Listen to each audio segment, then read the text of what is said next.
रक्षाबंधन हा भारतीय संस्कृतीतील एक अत्यंत महत्त्वाचा सण आहे. हा सण भाऊ-बहिणीच्या प्रेमाचे प्रतीक आहे. हा सण श्रावण महिन्यातील पौर्णिमेला साजरा केला जातो. रक्षाबंधनाचा सण भारतात विविध प्रांतांमध्ये विविध पद्धतीने साजरा केला जातो. हा सण केवळ हिंदू धर्मातच नाही तर जैन, शीख आणि अन्य धर्मियांमध्येही साजरा केला जातो. महाभारतातील एका कथेनुसार द्रौपदीने श्रीकृष्णाच्या बोटाला झालेल्या जखमेवर आपली साडी फाडून बांधली होती. त्यावेळी श्रीकृष्णाने द्रौपदीला वचन दिले की तो तिच्या रक्षणासाठी सदैव ताठ राहील.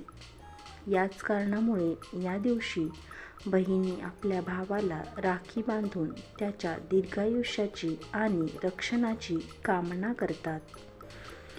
रक्षाबंधनाच्या दिवशी बहीण आपल्या भावाला राखी बांधते, त्यानंतर भावाला ओवाळते, त्याची आरती करते. भाऊ आपल्या बहिणीला तिच्या रक्षणाचे वचन देतो.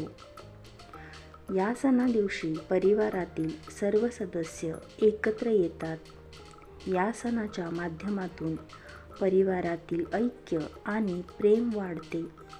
या सर्व विधींमुळे वातावरण पवित्र होते.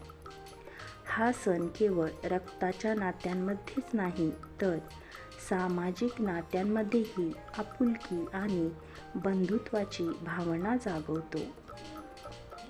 धन्यवाद.